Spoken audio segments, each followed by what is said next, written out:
Film dimulai dengan seorang polisi bernama Spencer yang mendatangi rumah atasannya yang bernama Boylan dengan muka penuh amarah. Setibanya di sana, Spencer melempar Boylan keluar rumah dan setelah terjerembab ke pekarangan yang penuh dengan salju, Spencer melakukan tindakan kurang estetik dengan menghajar sang atasan dengan membabi buta yang mana akibat dari perbuatan tersebut, Spencer harus mendekam di dalam penjara selama 5 tahun. Dan inilah film Spencer Confidential.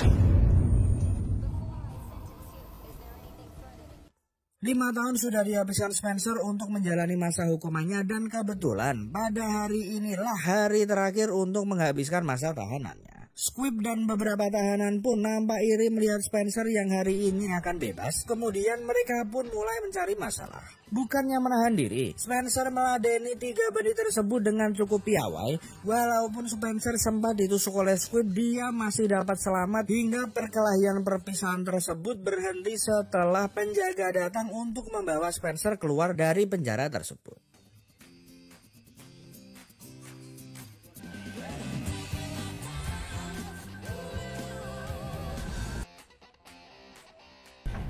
Keluar dari penjara, Spencer sudah dijemput oleh seniornya yang bernama Henry. Akan tetapi momen bahagia Spencer menjadi canggung ketika dia harus bersembunyi karena dia belum kuat mental bertemu dengan pacarnya yang bernama Cici yang hubungan mereka kandas sebelum Spencer masuk penjara.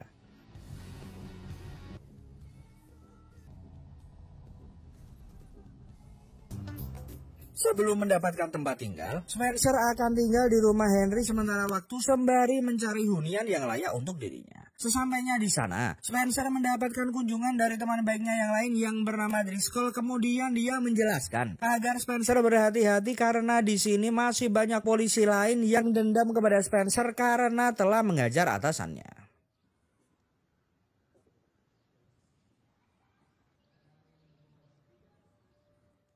Di rumah Henry, Spencer akan tinggal satu kamar dengan orang asing yang bernama Hawk. Si pria gembal tersebut nampak tidak senang dengan kedatangan teman sekamarnya, tapi apa boleh buat. Daripada dia menggembel di stasiun, Spencer dan Hawk akhirnya sepakat untuk menyisihkan ego mereka untuk berbagi ruang.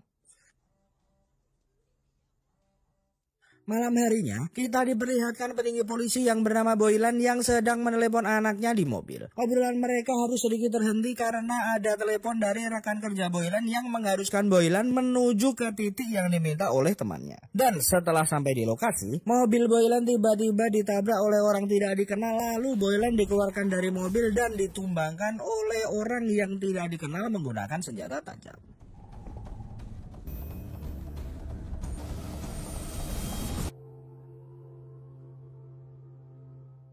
Di sisi lain, kejadian tidak kalah di luar nalar pun terjadi ketika seorang gadis bernama Letitia yang baru turun dari bis umum dikagetkan dengan mobil yang keadaannya sudah rusak parah. Dan ketika dia mau meriksa ke dalam mobil, dia dikagetkan dengan keberadaan suaminya yang sudah tidak bernyawa di kursi pengemudi.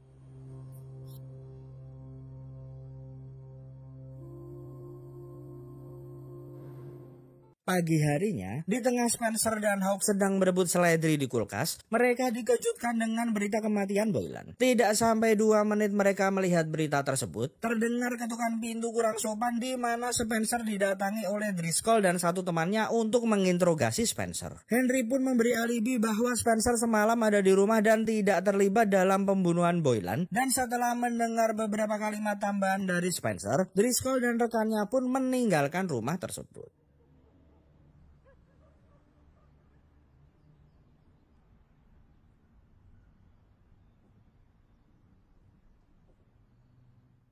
Setelah dipecat dari polisi, Spencer memutuskan akan menjadi sopir truk untuk menopang kebutuhan hidupnya. Untuk itu, dia mendatangi tempat kursus mengemudi. Di tengah-tengah kursus, pikiran Spencer melayang ke kasus kematian Boylan yang mana kebiasaan sang mantan polisi ini dalam membela kebenaran dan keadilan belum luntur sama sekali. Dan dari sini dia mulai berpikir, bisa tidak ya aku mengungkap pembunuh Boylan secara mandiri tanpa ada rencana polisi di atas dadaku ini. Daripada pikiran Spencer meracau tidak jelas arah, Henry mengajaknya ke sasana tarung bebas untuk menemui Hawk. Henry menjelaskan bahwa Hawk ini memiliki bakat terpendam sebagai petarung, akan tetapi dia tidak memiliki cukup ilmu. Oleh karena itu, Henry meminta Spencer untuk melatih Hawk agar dapat berkembang di bidang yang dia cita-citakan sedari balita. Di tengah mengajari teknik memukul yang benar, Spencer kedatangan tamu yang tidak lain adalah pacarnya. Hubungan mereka terbilang cukup rumit. Cici merasa telah memberikan cinta yang luar biasa besar kepada Spencer dengan seminggu sekali mengunjunginya ke penjara. Sedangkan Spencer sendiri menganggap Cici tidak lebih dari manusia-manusia wanita pada umumnya karena fokus Spencer sudah tidak mencintai Cici, melainkan untuk bertahan hidup. Mendengarkan alasan dari Spencer yang sangat beku seperti bongkahan es di kulkas yang baru beli, Cici memilih pergi dan meninggalkan tempat tersebut. Scene berganti di rumah Henry. Spencer dan yang lain dikejutkan dengan berita kematian Terence yang mati akibat bunuh diri. Berdasarkan penyelidikan, polisi menyimpulkan bahwa Terence lah yang membunuh Boylan dan setelah mentalnya terguncang hebat, dia memilih untuk bunuh diri. Melihat ada yang tidak beres dengan kasus ini, Spencer berniat untuk mengungkap kasus ini secara mandiri walaupun mendapat tentangan dari Henry.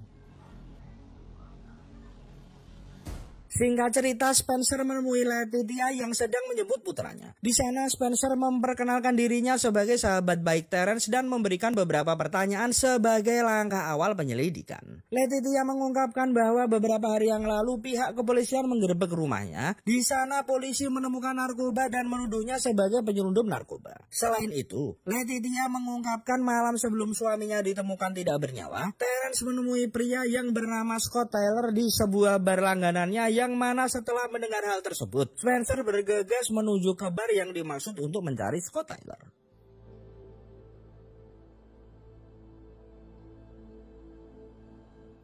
Setelah menempuh perjalanan 1 jam lebih, Spencer tiba juga di bar yang dimaksud. Tidak sulit untuk menemui Scott Taylor di bar tersebut. Karena kedatangan Spencer dipandang sinis oleh polisi yang berada di sana, Spencer memutuskan mengajak Scott Taylor berbincang empat mata di toilet. Bukannya mendapat informasi dari Scott, obrolan empat mata tersebut menjadi obrolan yang canggung karena beberapa polisi lain ikut ke kamar mandi untuk menghajar Spencer. Sumpah serapah polisi-polisi tersebut tertuju kepada Spencer karena telah lancang menghajar Boylan. Yang selanjutnya Spencer harus berbesar hati dihajar oleh oknum-oknum polisi yang tidak tahu aturan tersebut lalu dilempar keluar dari bar. Diusir dengan tidak terhormat tidak membuat Spencer kehilangan akal. Dia masuk ke minimarket seberang jalan untuk mendapatkan rekaman CCTV. Bak diktator negara-negara berkembang, Spencer menuju ruangan CCTV untuk meminta rekaman CCTV-nya. Ancaman-ancaman pun terlontar dari mulut Spencer agar pengelola minimarket mau menyerahkan rekaman CCTV-nya. Namun yang dia tidak ketahui, CCTV di supermarket tersebut sudah menggunakan media penyimpanan cloud untuk mengakses rekaman CCTV. Dengan bantuan Hawk, Spencer dapat mengakses CCTV milik minimarket. Dari sana, Spencer mendapatkan visualisasi pergerakan Terence ketika keluar dari bar dan pergi dari sana setelah dijemput mobil sport. Akan tetapi Spencer tidak dapat melacak pemilik mobil tersebut karena plat nomornya tidak terlihat dengan jelas.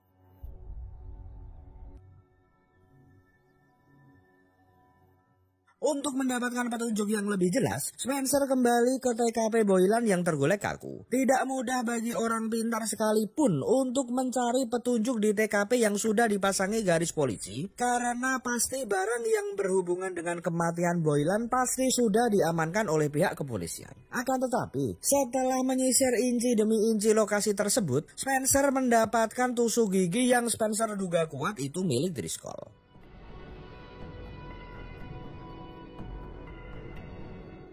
Singkat cerita, Spencer pun menemui Driscoll saat sedang berlatih tinju. Spencer pun ujuk-ujuk menanyakan tentang kasus kematian Boylan dan Terence. Spencer memberikan masukan pada Driscoll untuk melakukan olah TKP ulang karena banyak kejanggalan dari dua kasus pembunuhan polisi ini. Mendengar lelucon tersebut, Driscoll mengungkapkan itu tidak mungkin dilakukan karena kasus ini telah selesai. Driscoll menambahkan, untuk menangani kasus ini, junior-junior di kepolisian setempat sudah dapat menangani tanpa harus melibatkan Driscoll yang merupakan anggota dari kepolisian pusat. Mendengar kalimat terakhir tersebut, membuat Spencer terkejut hebat karena dia sendiri menemukan tusuk gigi Driscoll di TKP.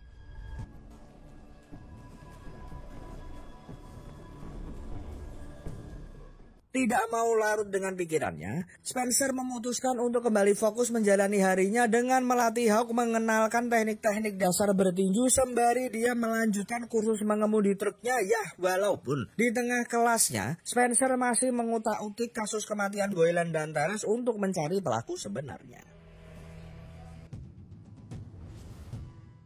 Hawk yang merasa terbantu dengan ilmu yang diberikan oleh Spencer memutuskan untuk menaktirnya di sebuah restoran Filipina. Di tengah obrolan mereka, Spencer dikejutkan dengan keberadaan Cici yang sudah berada di sana terlebih dahulu dengan seorang pria. Melihat dandanan yang begitu menggoda, Spencer memutuskan untuk ke kamar mandi untuk merilekskan diri. Akan tetapi, belum juga sempat merilekskan diri, dia dihampiri oleh Cici yang ternyata sudah rindu berat kepadanya. Percakapan singkat, padat dan jelas antara mereka pun ditutup dengan adegan 17 tahun ke atas yang sudah jelas Patrick tidak tampilkan karena dapat membahayakan keberlangsungan channel ini.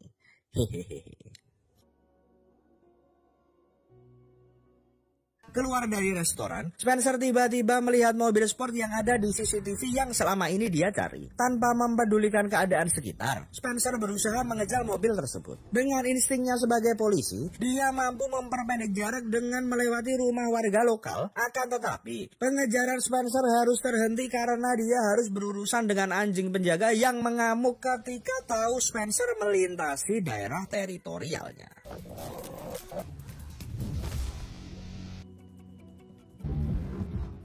Tak puas dengan Hawk yang tidak membantunya, Spencer menghampiri dan memaki-maki teman sekamarnya tersebut. Lonte kamu. Seperti itulah ucapan-ucapan yang diterima Hawk apabila Spencer diperankan oleh Patrick. Setelah Spencer puas memaki-maki Hawk, Hawk membalas makian tadi dengan menyebutkan nomor polisi mobil sport tadi, di mana Spencer sangat berterima kasih kepada Hawk karena telah mendapatkan informasi tersebut.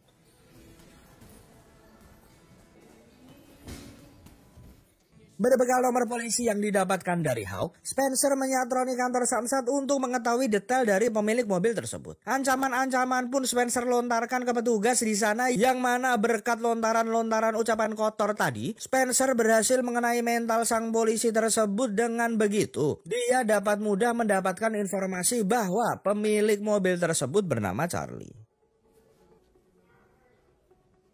Sembari mengawasi Charlie, Spencer menjelaskan kepada Hawk dan Henry bahwa Charlie ini adalah mantan ketua mafia Irlandia yang menguasai perdagangan rokok tak berlabel bea cukai. Setelah lengser dari ketua mafia, dia kini menjadi pengacau bayaran. Dia seringkali dibayar oleh oknum untuk mengacaukan demo-demo yang bertentangan dengan kebijakan oknum-oknum tersebut. Bahkan, yang lebih gila lagi, dia tega menteror seorang aktivis berhati lembut dengan membunuh kucing kesayangannya. Akan tetapi karena sang aktivis tetap pada pendiriannya, Charlie tega membungkam aktivis tersebut secara permanen. Spencer kebetulan menangani kasus tersebut, akan tetapi kasus tersebut dihentikan tiba-tiba oleh Boylan tanpa ada alasan yang logis. Bahkan Charlie yang disinyalir kuat sebagai pembunuh aktivis tersebut tidak diinterogasi sama sekali. Kemarahan Spencer makin tak terbendung lagi di saat seorang wartawan menemuinya dan memperlihatkan tayangan CCTV ketika kelompok dari Charlie membunuh sang aktivis.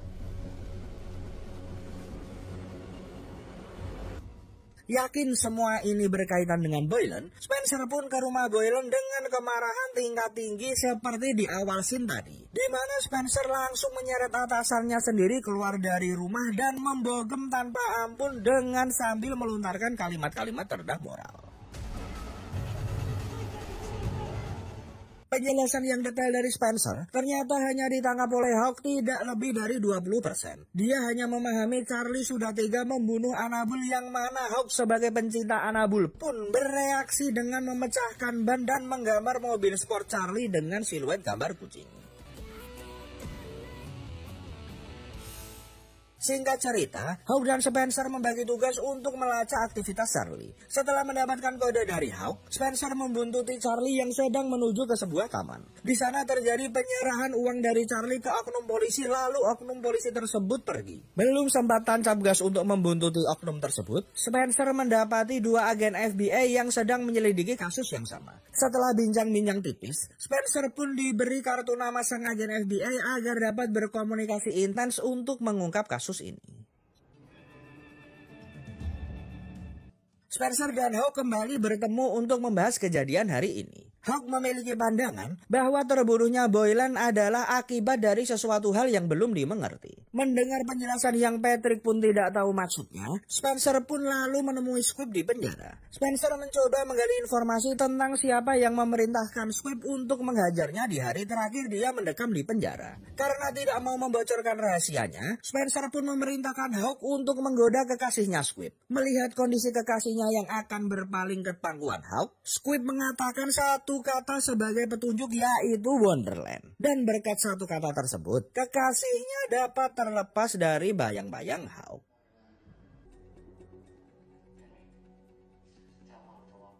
Untuk mendapatkan informasi yang valid, Spencer menemui koleganya yang berprofesi sebagai wartawan untuk mencari informasi tentang Wonderland. Ia menjelaskan bahwa Wonderland dulunya berdiri sebagai wadah untuk olahraga anjing. Seiring berjalannya waktu, investor gelap mengalihfungsikan Wonderland menjadi kasino yang mana diduga nantinya kasino-kasino tersebut akan digunakan untuk mencuci uang. Tidak puas dengan penjelasan sang wartawan, Spencer pun menuju ke lokasi untuk melihat situasi. Dengan mata kepala sendiri, dia melihat Wonderland sedang dibangun, di mana ketika dia sedang mengamati pergerakan eskavator, dia dihampiri oleh bandit-bandit di sana dan Spencer diminta untuk pergi karena area ini adalah area pribadi milik bosnya. Scene berganti ketika momen pemakaman Taurus dan Boylan sedang berlangsung. Di sana Driscoll diberi masukan oleh temannya untuk mengakhiri kegiatan keji ini karena sudah terlalu jauh. Akan tetapi, Driscoll bersikeras akan mengabdi sebagai oknum polisi jahanam dan korup, bahkan ia berencana akan menghajar semua orang yang menghalangi ambisinya. Sebagai sahabat karib, Hawk tidak keberatan mengantar Spencer ke restoran Italia untuk membeli sarapan. Di tengah memilih-milih menu, Spencer tiba-tiba dikeroyok oleh beberapa orang tidak dikenal.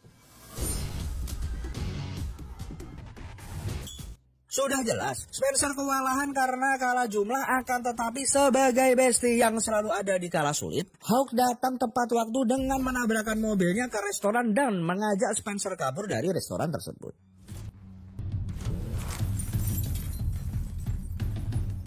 Sadar dirinya kini menjadi buronan, Spencer mengajak Henry dan Hawk mengungsi ke rumah Cissy untuk mengamankan diri. Sampai di rumah Cissy, Spencer dikejutkan dengan perubahan karir Cissy yang dulunya sebagai teller bank BUMN, kini dia memutuskan berwirausaha dengan membuka penitipan anjing. Tidak kuasa menolak permintaan mantan pacar kesayangannya, Cissy membiarkan mereka masuk walaupun ketika di dalam, Cissy membacoti Spencer yang bergaya seperti superhero Batman karena sangat longgar sekali waktunya untuk mengungkap kejahatan yang kini dia usut, walaupun kini Spencer sudah dipecat secara tidak hormat. Scene berpindah ke apartemen milik Letitia yang saat ini sedang terkaget-kaget karena tempat tinggalnya diacak-acak oleh orang tidak dikenal, di mana Letitia memutuskan untuk memanggil Spencer untuk memeriksa kejadian ini. Dari melihat kondisi tersebut, Spencer mengetahui bahwa pelaku datang untuk mencari sesuatu. Letitia pun menjelaskan bahwa dia mendapatkan alat sadap dari suaminya di hari sebelum dia mati. Karena Letitia tidak dapat menggunakan alat tersebut, Spencer meminta alat sadap tersebut untuk mencari petunjuk kematian suaminya, dan dia berjanji apabila mendapatkan petunjuk, Spencer akan langsung menghubungi Letitia. Di mobil, Spencer dan Hawk mendengarkan alat sadap dari Terence yang mana dari sana, Spencer dan Hawk dapat mengetahui bahwa Boylan telah membocorkan aktivitas gembong narkoba Amerika terbesar kepada FBI, yang mana gembong narkoba itu dapat lancar mengirimkan narkobanya ke kota dengan sandi Pony Express dengan membayar aktivis berdebah seperti Charlie dan oknum polisi biadab seperti Driscoll. Tidak tanggung-tanggung, Driscoll mampu melegalkan pembangunan kasino di Wonderland untuk bisa memperbesar omset penjualan barang terlarang tersebut. Nasib apes tertimpa Boylan yang ternyata informasi yang diberikan ke FBI itu bocor dan sampai ke telinga Driscoll, dan dari sinilah Spencer mengetahui secara persis pelaku pembunuhan Boylan dan Teres adalah Driscoll. Singkat cerita, Spencer menemui Driscoll di rumahnya. Sapaan teman lama dari Driscoll pun dibalas dengan bisik-bisik kalimat mencengangkan bahwa dia mengetahui tentang keterlibatan Driscoll dalam pembunuhan Boylan dan Terence, keterlibatannya dalam Pony Express, serta pembangunan Wonderland. Tidak ingin jatuh dalam gertakan Spencer, Driscoll menampar pipi Spencer dengan kalimat, "Mana buktinya?" Spencer yang sepertinya tidak mood untuk banyak bicara, meminta Driscoll untuk bereaksi seperti polisi-polisi baik pada umumnya mengenai kasus Boylan dan Wonderland. Dan apabila Driscoll tidak mengaku, Spencer mengancam dia akan mengeluarkan semua bukti yang dia punya ke Dewan Pengawas Kepolisian. Di kantor FBI, Spencer menyerahkan rekaman tersebut ke pihak penyelidik, akan tetapi menurut penyelidik, rekaman tersebut tidak dapat dijadikan barang bukti yang kuat. Setelah mendengar penjelasan dari FBI, Spencer pun memutuskan untuk pergi ke kafe langganan Charlie. Terinspirasi dengan cerita-cerita penjajahan, Spencer memasukkan kepala Charlie ke air dan menanyakan tentang Pony Express di mana daripada nyawanya melayang karena tenggelam di ember pencuci kaki. Charlie mengungkapkan segala informasi tentang Pony Express dari waktu, rute, kendaraan yang digunakan Pony Express, serta Charlie menambahkan informasi bahwa barang-barang haram tersebut disembunyikan di tangki pendingin. Singkat cerita, Howe dan Spencer telah ada di flyover untuk menghentikan Pony Express. Setelah berhasil menghambat perjalanan van haram tersebut, Spencer dan Howe mengajar awak kabin tersebut, akan tetapi mereka harus merelakan satu dari awak van tersebut kabur.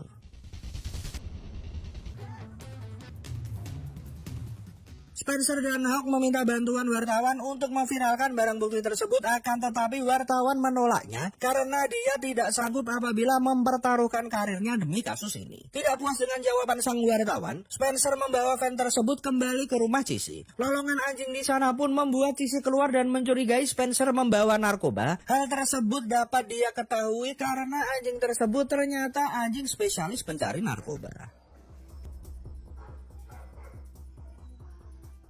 Tidak mau berdebat dengan Cici, Spencer pun masuk ke rumah untuk mencari Henry, akan tetapi dia tidak bisa menemukan keberadaannya. Cici pun berseloroh bahwa Henry sedang pulang ke rumahnya untuk mengambil pesanan jakut langganannya. Tidak lama kemudian, Driscoll menghubungi Spencer melalui ponsel Henry dan meminta Spencer ke Wonderland untuk mengembalikan paket narkoba yang dia rampas apabila dia ingin melihat Henry selamat. Mendengar ancaman oknum polisi terkutuk tersebut, Spencer pun menyiapkan beberapa taktik dan senapan lalu menuju ke Wonderland.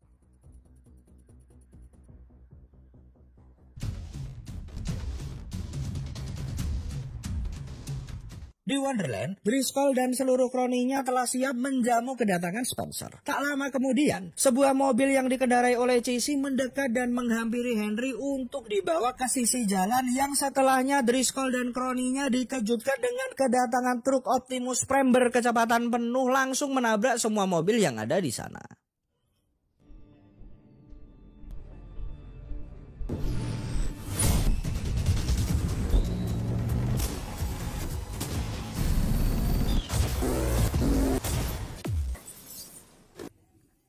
Melihat situasi yang chaos membuat nyali Driscoll menciut dan mencoba kabur dengan masuk ke gedung. Tentu saja, Spencer tidak akan membiarkan hal tersebut. Di tengah tembakan-tembakan yang mengarah ke Spencer, dia dilindungi oleh Howe sampai Spencer berhasil masuk ke dalam gedung. Tidak mudah memang Spencer untuk mengejar Driscoll karena Driscoll paham betul ruangan-ruangan di gedung tersebut, hingga Spencer tersusul oleh anak buah Driscoll. Bak malaikat penyelamat, Howe kembali muncul lalu meladeni anak buah Driscoll. Dengan begitu, Spencer dapat kembali mengejar Driscoll.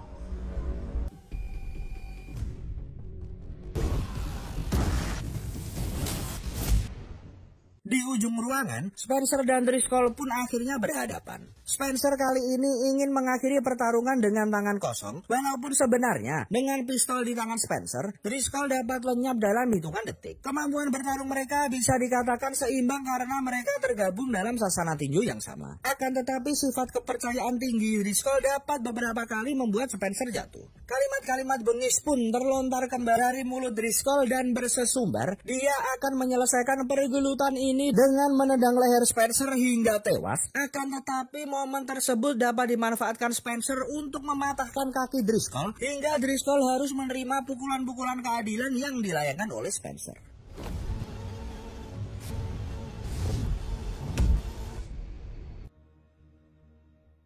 Tidak lama setelah kejadian tersebut, FBI datang ke Wonderland dan menemukan barang bukti dengan jumlah yang banyak dan menangkap Driscoll beserta kawanannya. Seketika, kabar besar tersebut tersiar ke penjuru Amerika, yang mana itu membuat Spencer puas karena dia telah berhasil mengungkap kejahatan besar, walaupun kini Spencer harus mendekam di rumah sakit bersama Howe.